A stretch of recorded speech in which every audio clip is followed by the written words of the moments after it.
السلام علیکم ورحمۃ اللہ وبرکاتہ۔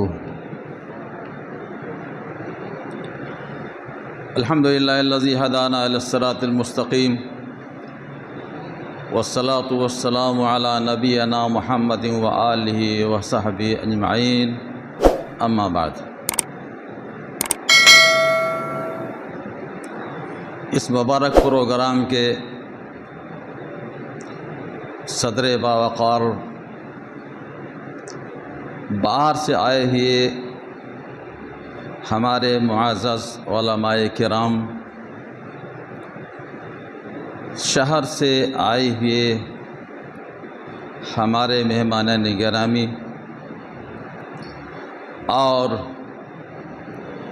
اس مرکزی تحفیظ و دعویٰ و تعلیم کے اساتذہ کرام اور میرے عزیز طلباء،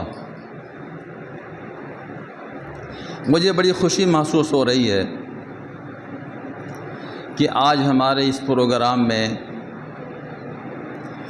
بہت سی اہم شخصیات تشریف فرما ہیں۔ میں اپنی اس خوشی کو الفاظ میں تعبیر نہیں کر سکتا، اور اسی طریقے سے ہمارے علماء جو دانشوراں نے اس تعلیمی میدان کے، انہوں نے اس قرآن کی سلسلے میں کچھ ہدایات پیش کی ہیں۔ میں ان کا شکر گزار ہوں، اور خاص طور سے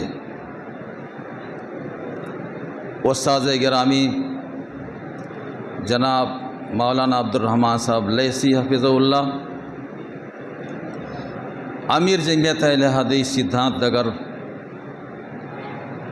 شیخ محترم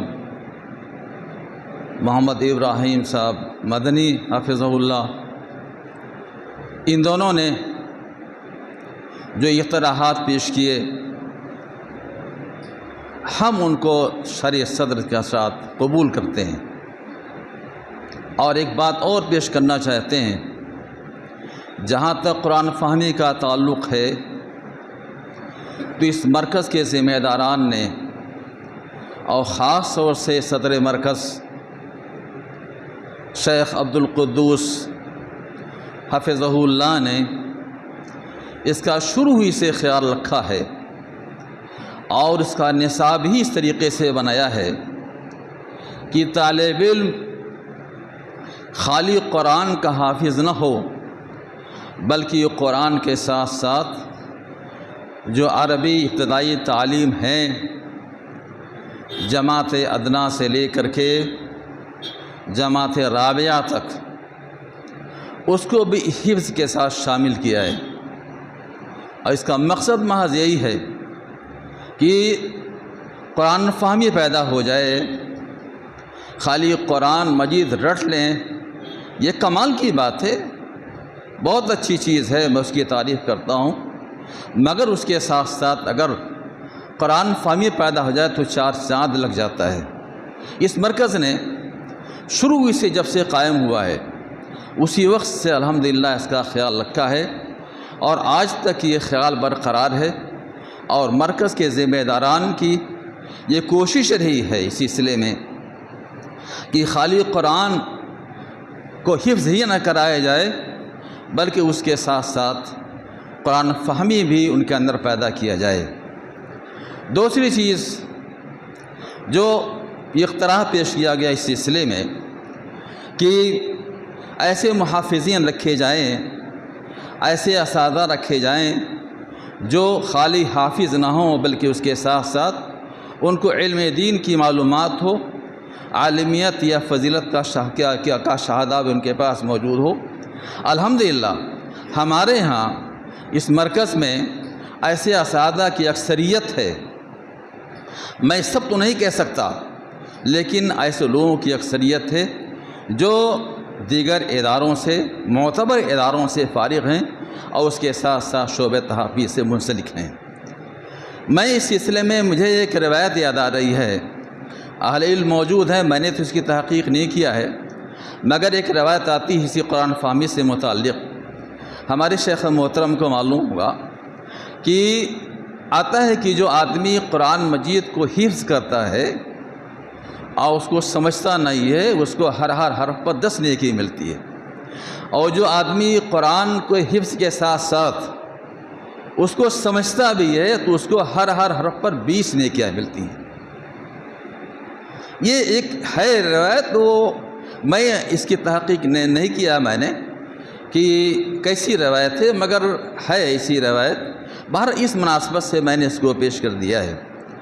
تیسری بات میں اس سلسلے پیش کرنا چاہتا ہوں، یہ مسابقے حفظ قرآن کا یہ 19واں مرحلہ ہے۔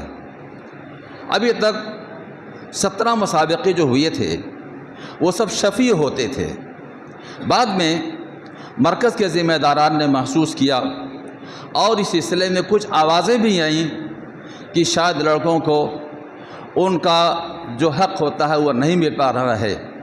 اس کو ختم کرنے کے لیے، اس گمان کو ختم کرنے کے لیے، ویسے ہمارے ہاں تو ایسی بات نہیں ہوتی ہے، ہم لوگ ہمیشہ اس کا خیال رکھتے ہیں کہ حقدار کو حق دیا جائے، لیکن بہرحال اس چیز کو ختم کرنے کے لیے 2 سالوں سے یہ دوسرا سال ہے جس میں مسابقہ قرآن کو تحریری طور پر اس کا انعقاد کیا جاتا ہے، اور باقاعدہ اس کا تحریری امتحان ہوتا ہے، اس سے کئی فائدے حاصل ہوتے ہیں۔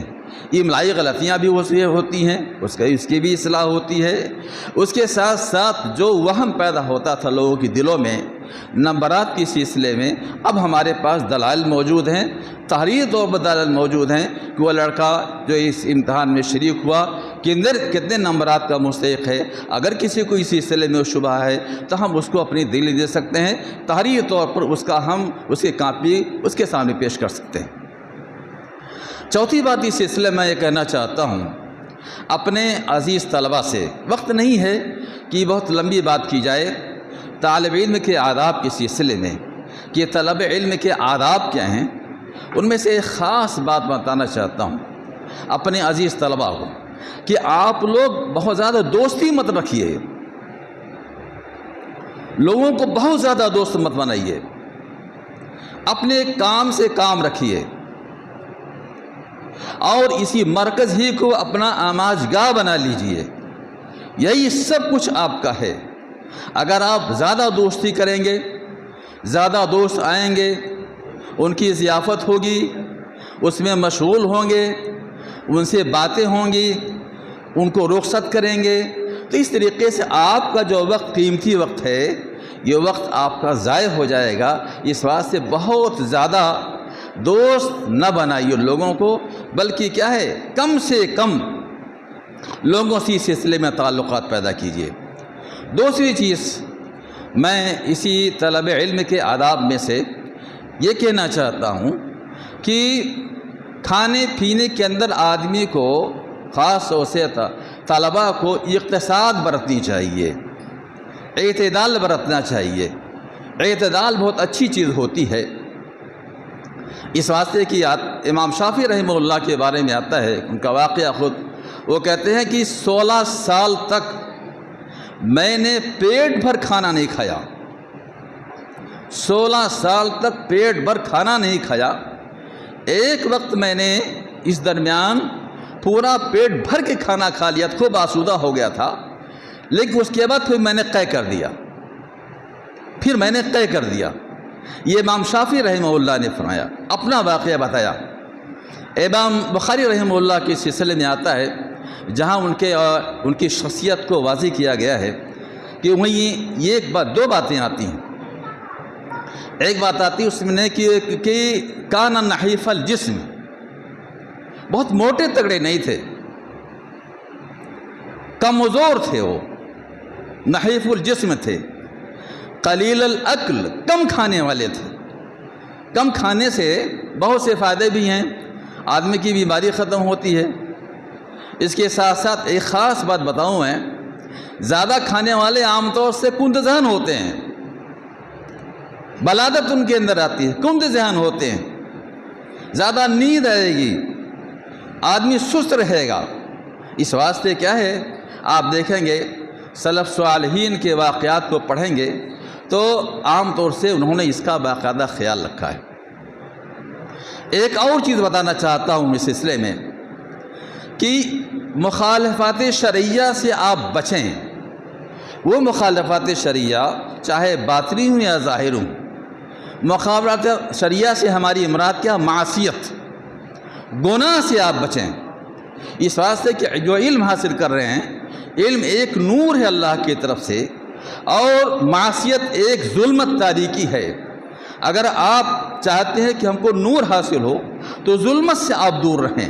امام شافعی رحمہ اللہ کا اس سلسلے میں ایک مشہور شعر ہے کہ انہوں نے اپنے استاذ وکی سے کہا تھا کہ شکوت الی وکین صبح حفظی فاوسانی الی ترک المعاصی فإن العلم نور من الہ ونور اللہ لا یعطی لعاصی۔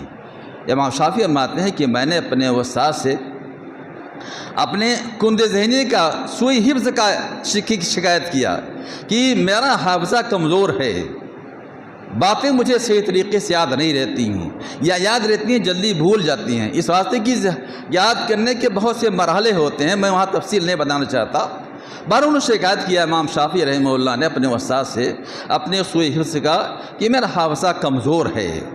تو ایسے موقع پر ان کے استاذ نے یہ نصیحت کیا تھا کہ گناہ چھوڑ دو، گناہ چھوڑ دو، گناہ کرنا چھوڑ دو۔ گناہ چھوڑ دو گے تو پھر تمہارے اندر کیا ہے، ایک نور پیدا ہو جائے گا اور تمہارا حافظہ مضبوط ہو جائے گا۔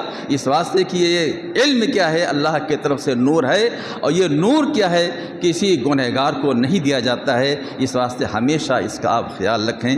کچھ اور باتیں تھیں اس سلسلے میں، لیکن وقت نہیں ہے کہ اس کو واضح کیا جائے۔ انشاءاللہ پھر کبھی اس موقع پر انشاءاللہ اس کو واضح کیا جائے گا۔